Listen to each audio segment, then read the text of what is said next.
इस चीज को छोड़ दें तो खालिस्तान की मूवमेंट की थोड़ी सी बैकग्राउंड में जाना चाहिए। 1947 में जब पार्टीशन हुई तो अंग्रेजों ने कई स्कीमों को रद्द कर दिया। उनमें से एक स्कीम खालिस्तान बनाने की भी सिखों की थी। एक स्कीम थी ग्रेटर पंजाब कि सारा पंजाब यूनाइटेड रहे, जो सर खिजर यार टिवाना, जो last prime minister chief minister Punjab के थे बिफोर द पार्टीशन, ये उनकी स्कीम थी। और बंगाल में भी था ग्रेटर बंगाल, लेकिन अंग्रेजों ने जाते हुए दो डोमिनियंस बनाई, इंडिया और पाकिस्तान। गुड और बैड, राइट और wrong is not the issue.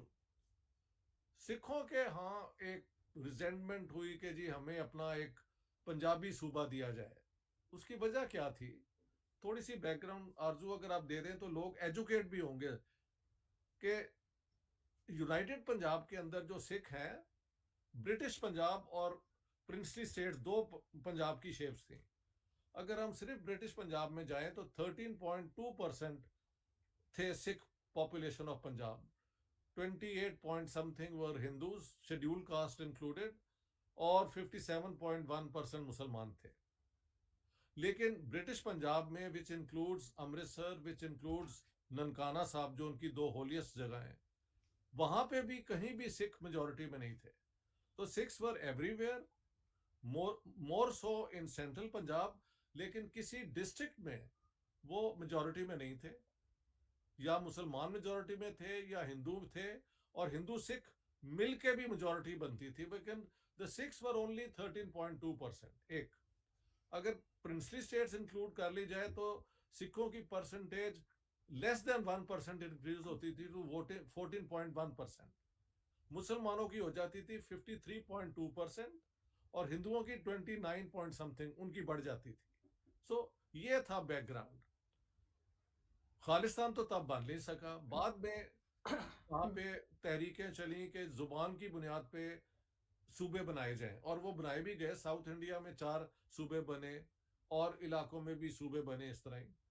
वरना एक तो मद्रास प्रेसिडेंसी थी, उसके बाद 4 सूबे बने। तमिलनाडु, और ये तेलुगु स्टेट बनी, और मलयालम, और एक कराला के जो है कनाडा स्पीकिंग, वो भी बनी। पंजाब में मसला ये था कि जो उस जमाने की हुकूमत थी वो चाहती थी कि पंजाबी और हिंदी दोनों रहें, लेकिन सिखों ने कहा नहीं जी, ये पंजाब है, यहाँ पे पंजाबी सिर्फ होगी। तो इनकी वजह से जो एक था ना अंबाला डिवीजन, जो पुराने पंजाब का हिस्सा थी, वो सारी हिंदी स्पीकिंग थी, तो वो इनसे अलग हो गया। ईस्ट पंजाब छोटा हो गया, लेकिन for the first time in history Sikh जो हैं एक खास इलाके में एक स्लाइड मेजोरिटी बन गए। 57.1, कुछ कहते हैं 61%, इतनी नैरो इनकी मेजोरिटी बन गई। वहां पे फिर कुछ इलाके जो थे, मसलन शिमला और ये, वो उन्होंने, वो भी पंजाबी स्पीकिंग ना हुए, तो वो उन्होंने दे दिए हिमाचल को। तो ईस्ट पंजाब सिखों के कहने पे कि हमें पंजाबी जुबान का सूबा दिया जाए, वो छोटा हो गया। अब यहाँ पे 70s के अंदर हम देखते हैं कि एक सिख रिवाइवलिस्ट मूवमेंट आई, संत भिंडरा वाले की। और वो कहते थे कि वापस सिक्की में आए। सिखों ने दाढ़ियां कहीं कटा दी थी, नशा भी होता था, शराब भी। तो he was like a puritan, जिस तरह हमारे नहीं होते। आयतुल्लाह खुमैनी ने वहां पे ईरान की मॉडर्निटी के खिलाफ बगावत करके इस्लामी इनकलाब कर दिया। हमारे यहाँ कोशिश मौलाना मौदूदी करते रहे, और बाद में ये सारे अब मौलवी करते हैं। तो इस किस्म की सिखों में भी मूवमेंट आई। वहां पे उस जमाने की प्राइम मिनिस्टर इंदिरा गांधी जो है, उन्होंने पहले तो इलेक्शन, उन्होंने 79 में उन्होंने जब वो लगाई ना इमरजेंसी, तो उनके खिलाफ फिर बहुत लोग आ गए। और फिर then she lost an election. और 79 से 77 से जब ये हारी हैं टिल 79, वहां पे जनता की हुकूमत आई। फिर इलेक्शन हुए तो दोबारा Indira Gandhi came to power. अब by that time Indira Gandhi ने कहा कि जहां जहां ऑपोजिशन है उसको हमने काबू करना है। पंजाब के अंदर अकाली मूवमेंट जो है सिखों की रिलीजियस पार्टी मूवमेंट, वो बड़ी मजबूत थी। अकालियों को कमजोर करने के लिए उन्होंने भिंडरावाले को प्रमोट करना शुरू कर दिया। भिंडरावाले ने, he was a creature sorry of Indira Gandhi, यानी from a preacher he became a political figure. लेकिन once he became a political figure, उसका अपना प्रोग्राम था फिर कि यहाँ पे सिखों का मजहब होना चाहिए, गोल्डन टेम्पल जो है वो, वहां पे इंसाफ भी होगा, ये भी होगा, जैसे मुसलमान अक्सर आर्ग्यू करते हैं। तो फिर 1982 में उसी इंदिरा गांधी ने मिलिट्री एक्शन करवाया, गोल्डन टेम्पल पे हमला हुआ और सिखों के अंदर एक बहुत ज्यादा रिजेंटमेंट पैदा हुई। ये सारी चीजों पे मेरी एक किताब है, मैं दिखाता जाऊं, अपनी किताबों का जिक्र भी करता जाऊं। ये है state, nation and ethnicity in contemporary south Asia. ये लंदन से छपी है, जिसका पाकिस्तान में अब फिक्शन हाउस वालों ने इसे पब्लिश कर दिया। ये ओके। देखें, जी। स्टेट जी। नेशन, ये मुजंग रोड पे है लाहौर में, फिक्शन हाउस। इसके अंदर खालिस्तान मूवमेंट का पूरी हिस्ट्री और जो कुछ हुआ वो इसमें कवर्ड है। तो मैं, I am speaking not as a general informed person but as a specialist जिसने ये पूरी स्टडी की है।